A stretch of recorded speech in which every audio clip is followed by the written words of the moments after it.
ನಿಷೇಧಕ್ಕೆ ಆಗ್ರಹ ಕೇಳಿಬರ್ತಾ ಇದೆ. ಇವತ್ತು ವಿಧಾನಸೌಧಕ್ಕೆ 3,000 ಕಾರ್ಯಕರ್ತರು ಮುತ್ತಿಗೆ ಹಾಕ್ತಾ ಇದ್ದಾರೆ. ಮದ್ಯ ನಿಷೇಧ ಆಂದೋಲನ ಕರ್ನಾಟಕ ಸಂಘಟನೆ ಪ್ರತಿಭಟನೆಯನ್ನ ಮಾಡ್ತಾ ಇದೆ.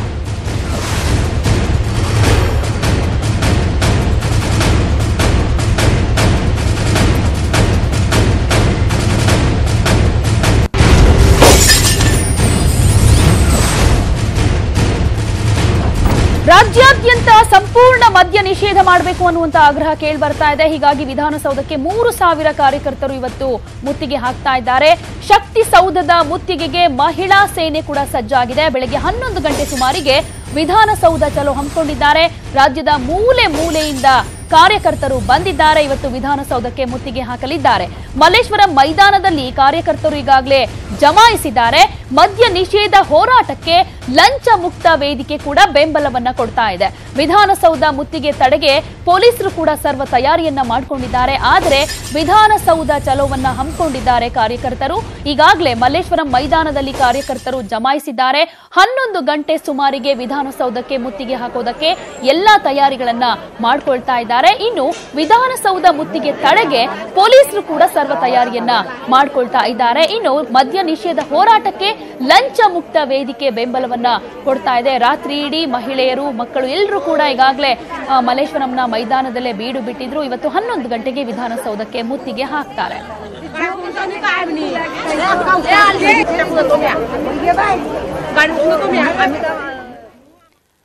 ಈ ಬಗ್ಗೆ ಮತ್ತಷ್ಟು ಮಾಹಿತಿಯನ್ನು ಕೊಡ್ತಾರೆ ನಮ್ಮ ರಿಪೋರ್ಟರ್ ಕಿರಣ್. ಮಲ್ಲೇಶ್ವರಂನಿಂದ ನೇರ ಸಂಪರ್ಕದಲ್ಲಿದ್ದಾರೆ. ಕಿರಣ್, ಸದ್ಯಕ್ಕೆ ಇವತ್ತು ಹೋರಾಟದ ರೂಪುರೇಷೆ ಯಾವ ರೀತಿಯಾಗಿ ಇರುತ್ತೆ ಅಂತ ಹೇಳ್ತಾ ಇದ್ದಾರೆ. ಮಹಿಳಾ ಕಾರ್ಯಕರ್ತರು ಹಾಗೆಯೇ ಪುರುಷರು ಎಲ್ಲರೂ ಕೂಡ ಬಂದಿದ್ದಾರೆ ಸಾವಿರಾರು ಸಂಖ್ಯೆಯಲ್ಲಿ. ಈ ಒಂದು ಹೋರಾಟಕ್ಕೆ ಯಾರ್ಯಾರು ಬೆಂಬಲ ಕೊಡ್ತಿದ್ದಾರೆ?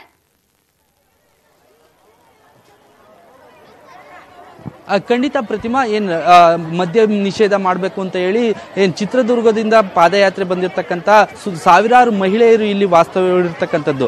ಮಲ್ಲೇಶ್ವರಂನ ಗ್ರೌಂಡ್ ಏನಿದೆ ಅಲ್ಲಿ ಒಂದು ಶಾಮಿಯಾನ ಹಾಕಿ ಇವರಿಗೆ ವಾಸ್ತವ್ಯದ ವ್ಯವಸ್ಥೆ ಮಾಡಿರ್ತಕ್ಕಂಥದ್ದು. ಆದ್ರೆ ವಾಸ್ತವ್ಯಕ್ಕೆ ವ್ಯವಸ್ಥೆ ಮಾಡಿದ್ದಾರೆ, ಆದ್ರೆ ಯಾವುದೇ ರೀತಿ ಸರಿಯಾದ ವ್ಯವಸ್ಥೆಗಳಿಲ್ಲ. ಶೌಚಾಲಯ ವ್ಯವಸ್ಥೆ ಕೂಡ ಮಹಿಳೆಯರಿಗೆ ಮಾಡಿಕೊಟ್ಟಿಲ್ಲ ಅನ್ನೋ ಮಾತುಗಳನ್ನ ಮಹಿಳೆಯರು ಹೇಳ್ತಾ ಇರ್ತಕ್ಕಂಥದ್ದು. ಮುಖ್ಯವಾಗಿ ಏನಂದ್ರೆ ಸಾವಿರಾರು ಸಂಖ್ಯೆಯಲ್ಲಿ ಬಂದಿರತಕ್ಕಂಥ ಮಹಿಳೆಯರಿಗೆ ಕೇವಲ 40 ಕಡೆ ಶೌಚಾಲಯದ ವ್ಯವಸ್ಥೆ ಮಾಡಿದ್ದಾರೆ. ಪೊಲೀಸರು ಉಚಿತವಾಗಿ ಶೌಚಾಲಯ ಇದೆ ಅಂತ ಹೇಳ್ತಾ ಇದ್ರು ಸಹ ಅಲ್ಲಿ ದುಡ್ಡನ್ನ ಪಡೆದು ಶೌಚಾಲಯಕ್ಕೆ ವ್ಯವಸ್ಥೆ ಮಾಡಿರ್ತಕ್ಕಂಥದ್ದು. ಮುಖ್ಯವಾಗಿ ಅವರೆಲ್ಲ ಹೇಳ್ತಾ ಇರ್ತಕ್ಕಂಥದ್ದು ಸಾವಿರಾರು ಕುಟುಂಬಗಳು ಹಾಳಾಗ್ತಾ ಇದಾವೆ ಮದ್ಯ ಮಾರಾಟದಿಂದ. ಅದನ್ನ ಕುಡಿಯೋದ್ರಿಂದ ನಮ್ಮ ಕುಟುಂಬಗಳು ಎಲ್ಲ ಸಹ ಹಾಳಾಗ್ತಾ ಇದಾವೆ. ಹೀಗಾಗಿ ಮದ್ಯವನ್ನ ನಿಷೇಧ ಮಾಡಬೇಕು ಅಂತ ಹೇಳಿ ಇಲ್ಲಿ ಬಂದು ಬೆಂಗಳೂರು ಚಲೋ ಕೈಗೊಂಡಿರ್ತಕ್ಕಂಥದ್ದು. ಇವತ್ತು ಮಧ್ಯ 11 ಗಂಟೆ ವೇಳೆಗೆ ವಿಧಾನಸೌಧಕ್ಕೆ ತೆರಳಿ ಅಲ್ಲಿ ವಿಧಾನಸೌಧಕ್ಕೆ ಮುತ್ತಿಗೆ ಹಾಕೋದಕ್ಕೆ ಅವರು ರೆಡಿ ಆಗಿರ್ತಕ್ಕಂಥದ್ದು. ಮುಖ್ಯವಾಗಿ ಅವರೆಲ್ಲ ಹೇಳ್ತಾ ಇರ್ತಕ್ಕಂಥದ್ದು ಮದ್ಯ ನಿಷೇಧ ಮಾಡಬೇಕು ರಾಜ್ಯ ಸರ್ಕಾರ ಅನ್ನೋ ಮಾತುಗಳನ್ನ ಹೇಳ್ತಾ ಇರ್ತಾರೆ. ಇಲ್ಲಿ ಕೆಲವು ಶಾಂತಮ್ಮ ಅಂತ ಮಹಿಳೆ ಇದ್ದಾರೆ, ಅವರನ್ನ ಮಾತಾಡಿಸೋ ಪ್ರಯತ್ನ ಮಾಡ್ತೀನಿ. ಎಲ್ಲಿಂದ ಬಂದಿದ್ದೀರಮ್ಮ? ಏನು ಹೋರಾಟ ನಿಮ್ದು? ನಾವು ಬಾಗಲಕೋಟೆಲಿದ್ದು ಯಪ್ಪ, ತಾಲೂಕು ಕಣಗುಂದ. ನಮ್ಮ ಅಕ್ಕ 4 ಮಂದಿ ಇದ್ದೊಂದಿಟ್ಟು ಹೊಲ ಹಾಕ್ಯಾವಪ್ಪ. 4 ಲಕ್ಷಕ್ಕ ಮನಿ ಬಿದ್ದೋಗೈತಿ ತಂದಿ. ನಾವು ನಿಮ್ ತಾಕ ಬಂದು ಕುಡಿಯೋದು ಹೊಡೆಯೋ ಬಡಿಯೋ 4 ಮಂದಿ ದಿಕ್ಕಿಗೊಂದು ಹಾಕಿವಪ್ಪ ತಂದೆ. ನಮ್ಗ ಎಲ್ಲ ವಯಸ್ಸಾಗೈತಿ, 70 ಆಗ್ಯಾವ. ನಮ್ ಕಷ್ಟ ನಮ್ಗ ಅಪ್ಪ ತಂದೆ. ನಾವು ಬೇಡ್ಕೊಳಕ್ ಬಂದಿ ನಿಮ್ ತಾಯಿಯಾಗಿ ಇದನ್ನ ಕುಡಿಯೋದು ಬಿಡಿಸ್ಬೇಕು. ಅಂದ್ರೆ ಚಿತ್ರದುರ್ಗದಿಂದಲೂ ಪಾದಯಾತ್ರೆ ನಡ್ಕೊಂತ ಬಂದಿತ್ತಂದಿ. ನಿಮ್ ವಯಸ್ಸಾಗಿದೆ, ಏಜ್ ಆದ್ರೂ ಹೋರಾಟ ಮಾಡ್ಬೇಕು ಅಂತ ಶಕ್ತಿ ಇದೆ. ಕಾಲ್ ಬಿದ್ದು ಬೇಡ್ಕೊಂತೀವಿ, ನಮಗ್ ಕುಡಿಯೋದು ಬಿಡಿಸ್ಬೇಕು ಯಪ್ಪ ತಂದೆ. ನಿಮ್ ಮನೇಲಿ ಎಲ್ಲ ಕುಡ್ದು ಏನಾದ್ರು ಡೆತ್ ಆಗಿದ್ಯಾ? ಯಾರನ್ನ ಸತ್ತಿದಾರ? ಏನಾಗಿತ್ತು? ಸತ್ತಿಲ್ಲ, ರಗಡ್ ಕಷ್ಟ ಬಿಡ್ತೀವಿ. ಚಂದಿನ ಬಂದ್ಗ ಅವನ ದಿಕ್ಕಿಗೊಂದು ಕಿಟ್ ಒಕ್ಕಟ್ ಬಿಡ್ತಾವ ಮನ್ಯಾಗ. ನೈನ್ಕ್ ಬಿದ್ದು ನೈನ್ಕ ಎದ್ದಿಯಪ್ಪ ತಂದೆ. ನಮಗ್ ಕಷ್ಟ ರಗಡ್ ಆಗೈತಿ. ಗಲಾಟಿ ಮಾಡ್ತಾವಪ್ಪ. ಇವತ್ತೇನ್ ಮಾಡ್ಬೇಕು ಅನ್ಕೊಂಡಿದೀರಾ? ಇವತ್ತು ಏನ್ ವಿಧಾನಸೌಧಕ್ಕೆ ಮುತ್ತಿಗೆ ಹಾಕ್ಬೇಕು? ಇನ್ನೊಂದ್ ಸ್ವಲ್ಪ ಹೋಗಿ ಬೇಡ್ಕೊನವ್ ನಾವು. ಅದನ್ನ ಬಿಡಿಸ್ಬೇಕಪ್ಪ ಯಪ್ಪ. 70 ವರ್ಷ ಆಗ್ಯಾವ. ರೊಕ್ಕ ಮಾಡಿ ಅಂತಾವ. ನಮ್ಗ 4 ಸಾವಿರ 4 ಮಂದಿ ಇಸ್ಕೊಂಡಾವ. ನಮ್ಗ್ ರೊಕ್ಕನೂ ಇಲ್ಲ. ಇದಿಷ್ಟು ಏನು ಶಾಂತಮ್ಮ ಹೇಳ್ತಾ ಇರ್ತಕ್ಕಂಥ ಮಾತುಗಳು. ಸಾಕಷ್ಟು ಮದ್ಯ ಮಾರಾಟದಿಂದ ಸಾಕಷ್ಟು ಸಮಸ್ಯೆ ಆಗ್ತಾ ಇದೆ. ನಮ್ಮ ಕುಟುಂಬದಲ್ಲೂ ಸಹ ಸಾಕಷ್ಟು ಗಲಾಟೆಗಳಾಗಿವೆ ಅನ್ನೋ ಮಾತುಗಳನ್ನ ಹೇಳ್ತಾ ಇರ್ತಾರೆ. ಹೀಗಾಗಿ ನಾವು ಹೋರಾಟ ನಡೆಸ್ತಾ ಇದೀವಿ. ಇವತ್ತು ವಿಧಾನಸೌಧಕ್ಕೆ ಮುತ್ತಿಗೆ ಹಾಕಿ ಸರ್ಕಾರದ ಗಮನಕ್ಕೆ ತರ್ತೇವೆ, ಮದ್ಯ ನಿಷೇಧ ಮಾಡಬೇಕು ಅಂತ ಹೇಳಿ ನಾವು ಹೋರಾಟಕ್ಕೆ ಬಂದಿದ್ದೀವಿ ಅನ್ನೋ ಮಾತುಗಳನ್ನ ಹೇಳ್ತಾ ಇದ್ದಾರೆ ಪ್ರತಿಮಾ. ಧನ್ಯವಾದ ಕಿರಣ್ ತಮ್ಮೆಲ್ಲ ಮಾಹಿತಿಗೆ. ಮೈತ್ರಿ ಸರ್ಕಾರಕ್ಕೆ ಒಂದಲ್ಲ ಒಂದು ಕಂಟಕ ಎದುರಾಗ್ತಾನೆ ಇದೆ. ಸಿಎಂ ಕುಮಾರಸ್ವಾಮಿಯ ವಿರುದ್ಧ ಸಿದ್ದರಾಮಯ್ಯ ಶಿಷ್ಯರು ಗುಟುರು ಹಾಕಿದ ಮೇಲೆ ನಿನ್ನೆಯಿಂದ ಸಿದ್ದರಾಮಯ್ಯ ನಮ್ಮ ಮುಖ್ಯಮಂತ್ರಿ ಅಂತ ಸಾಮಾಜಿಕ ಜಾಲತಾಣದಲ್ಲಿ ಕ್ಯಾಂಪೇನ್ ಶುರುವಾಗಿದೆ. ಈ ನಡುವೆ ಹಾಸನದಿಂದ ಪ್ರಜ್ವಲ್ ರೇವಣ್ಣ ಸ್ಪರ್ಧೆ ಮಾಡಿದ್ರೆ ಯಾವುದೇ ಕಾರಣಕ್ಕೂ ಬೆಂಬಲ ನೀಡಲ್ಲ ಅಂತ ಮಾಜಿ ಸಚಿವ ಮಂಜು ಸಿಡಿದೆದ್ದಿದ್ದಾರೆ ಎನ್ನಲಾಗಿದೆ. ಹಾಸನ ಲೋಕಸಭೆಗೆ ಪ್ರಜ್ವಲ್ ಹೆಸರು ಘೋಷಣೆ. ಹಾಸನದಲ್ಲಿ ಕಾಂಗ್ರೆಸ್ ಮುಖಂಡರಿಂದ ವಿರೋಧ. ಪ್ರಜ್ವಲ್ ಬೆಂಬಲಿಸಲ್ಲ ಅಂದ್ರ ಎ ಮಂಜು. ದೇವೇಗೌಡರ ಮೂರನೇ ಕುಡಿ ಪ್ರಜ್ವಲ್ ರೇವಣ್ಣ ದೋಸ್ತಿ ಪಕ್ಷದ ಅಭ್ಯರ್ಥಿಯಾಗಿ ಹಾಸನದಿಂದ ಕಣಕ್ಕೆ ಇಳಿತಾರೆ ಅಂತ ದೇವೇಗೌಡರು ಘೋಷಿಸಿದ್ದಾರೆ. ಆದರೆ ಕಾಂಗ್ರೆಸ್ ಮುಖಂಡರ ಜೊತೆ ಚರ್ಚೆ ಆಗದೆ ಪ್ರಜ್ವಲ್ ಹೆಸರು ಘೋಷಣೆ ಮಾಡಿದ್ದಕ್ಕೆ ಮಾಜಿ ಸಚಿವ ಎ ಮಂಜು ವಿರೋಧ ಮಾಡಿದ್ದಾರೆ.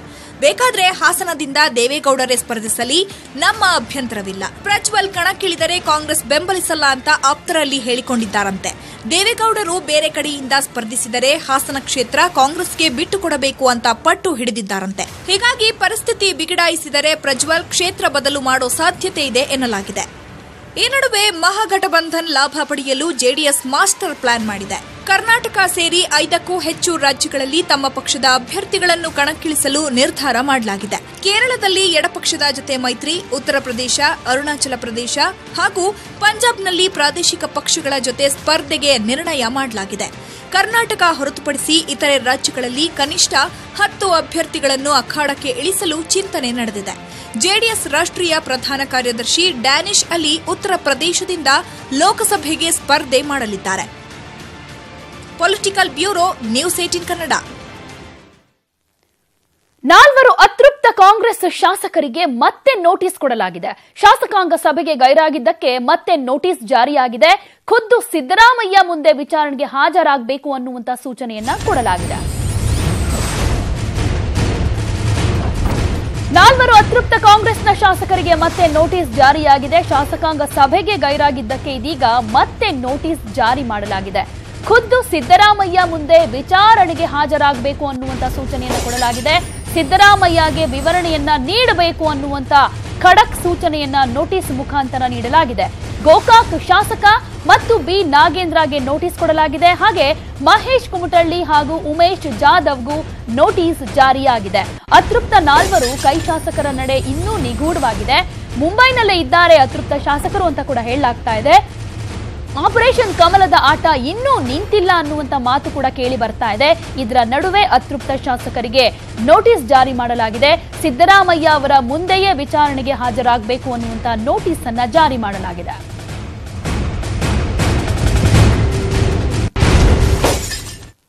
ಅಂತೂ ಇಂತೂ ಎಸ್ಸಿ ಎಸ್ಟಿ ಬಡ್ತಿ ಮೀಸಲಾತಿ ಜಾರಿಗೆ ಮೈತ್ರಿ ಸರ್ಕಾರ ಮುಂದಾಗಿದೆ.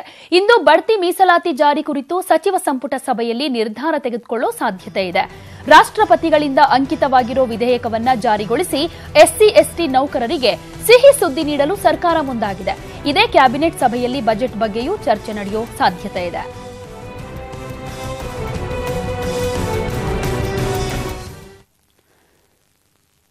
ಲೋಕಸಭೆ ಚುನಾವಣೆ ಹೊತ್ತಲ್ಲಿ ಮತ್ತೆ ರಾಮ ಮಂದಿರ ವಿವಾದ ತಲೆ ಎತ್ತಿದೆ. ಸುದೀರ್ಘ ಕಾಲದಿಂದ ಬರೀ ವಿಚಾರಣೆಯೇ ನಡೀತಾ ಇರೋ ಕಾರಣ ನೇರವಾಗಿ ಕೇಂದ್ರ ಸರ್ಕಾರವೇ ಅಖಾಡಕ್ಕಿಳಿದಿದೆ.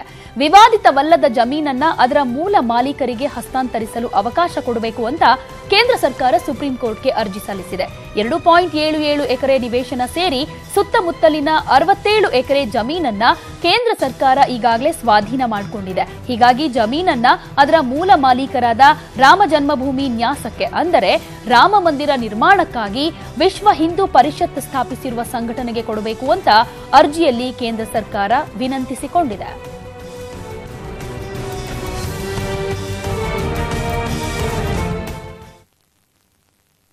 ಮಾಜಿ ರಕ್ಷಣಾ ಸಚಿವ ಜಾರ್ಜ್ ಫರ್ನಾಂಡಿಸ್ ನಿನ್ನೆ ಇಹಲೋಕ ತ್ಯಜಿಸಿದ್ದಾರೆ. 88 ವರ್ಷ ವಯಸ್ಸಾಗಿದ್ದ ಫರ್ನಾಂಡಿಸ್ ದೀರ್ಘಕಾಲದ ಅನಾರೋಗ್ಯದಿಂದ ಬಳಲ್ತಾ ಇದ್ರು. ಚಿಕಿತ್ಸೆ ಫಲಕಾರಿಯಾಗದೆ ದೆಹಲಿಯ ನಿವಾಸದಲ್ಲಿ ನಿಧನ ಹೊಂದಿದ್ದಾರೆ.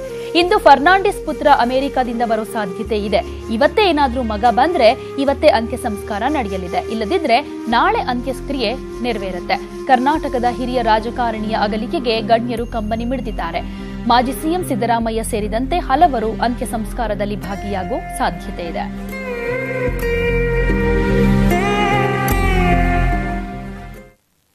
ಮನೆ ಕಟ್ಟಿ ನೋಡು, ಮದುವೆ ಮಾಡಿ ನೋಡು ಅನ್ನೋ ಗಾದೆ ಇದೆ. ಆದ್ರೆ ಕನಸಿನ ಮನೆ ಕಟ್ಟೋದಕ್ಕೆ ಸೈಟ್ ಖರೀದಿಸಲು ಹಣ ಕಟ್ಟಿದ ಸಾವಿರಾರು ಜನಕ್ಕೆ ಮೋಸ ಮಾಡಲಾಗಿದೆ. ಹಣ ಕಳೆದುಕೊಂಡವರು ಪೊಲೀಸ್ ಠಾಣೆಯ ಮೆಟ್ಟಿಲೇರಿದ್ದಾರೆ.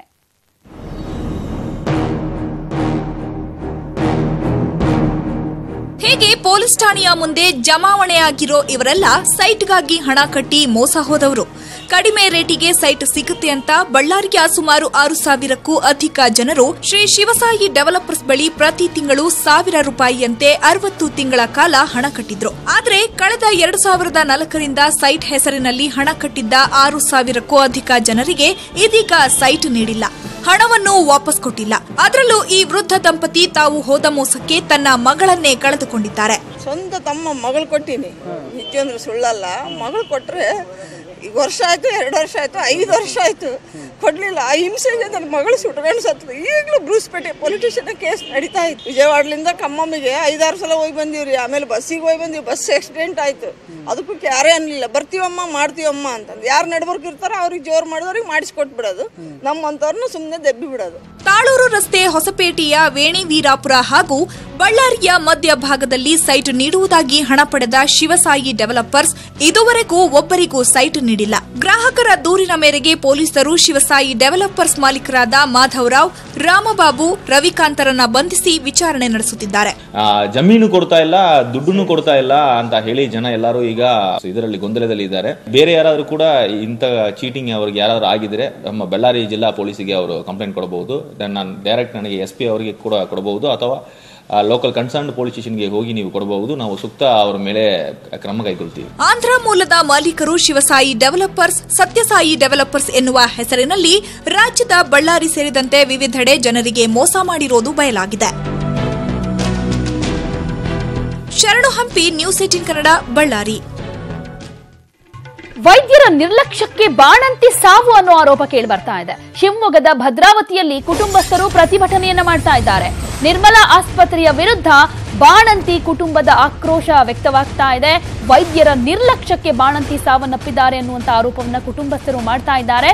ಶಿವಮೊಗ್ಗದ ಭದ್ರಾವತಿಯ ನಿರ್ಮಲಾ ಆಸ್ಪತ್ರೆಯ ವಿರುದ್ಧ ಬಾಣಂತಿ ಕುಟುಂಬ ಆಕ್ರೋಶವನ್ನ ವ್ಯಕ್ತಪಡಿಸ್ತಾ ಇದೆ. ಬಾರಂದೂರಿನ 28 ವರ್ಷದ ರಾಧಾಬಾಯಿ ಸಾವನ್ನಪ್ಪಿದ್ದಾರೆ. ಭಾನುವಾರ ಸಂಜೆ ಗಂಡು ಮಗುವಿಗೆ ಜನ್ಮ ನೀಡಿದ್ರು ರಾಧಾ. ನಿನ್ನೆ ಸಂಜೆ ಬಾಣಂತಿ ರಾಧಾಬಾಯಿ ಸಾವನ್ನಪ್ಪಿದ್ದಾರೆ. ಆಸ್ಪತ್ರೆಯ ಗಾಜುಗಳನ್ನು ಒಡೆದು ಹಾಕಿದ್ದಾರೆ ಸಂಬಂಧಿಕರು. ವೈದ್ಯರ ನಿರ್ಲಕ್ಷ್ಯದಿಂದಲೇ ಈ ಸಾವಾಗಿದೆ ಅನ್ನುವಂತ ಆರೋಪವನ್ನ ಕುಟುಂಬಸ್ಥರು ಮಾಡ್ತಾ ಇದ್ದಾರೆ. ನಿರ್ಮಲಾ ಆಸ್ಪತ್ರೆಯ ಗಾಜುಗಳನ್ನ ಈಗಾಗಲೇ ಪುಡಿ ಪುಡಿ ಮಾಡಿದ್ದಾರೆ. ಆಸ್ಪತ್ರೆಯ ವೈದ್ಯರ ವಿರುದ್ಧ ಆಕ್ರೋಶವನ್ನ ವ್ಯಕ್ತಪಡಿಸಿ ಆಸ್ಪತ್ರೆ ಮುಂಭಾಗ ಪ್ರತಿಭಟನೆಯನ್ನ ಮಾಡ್ತಾ ಇದ್ದಾರೆ.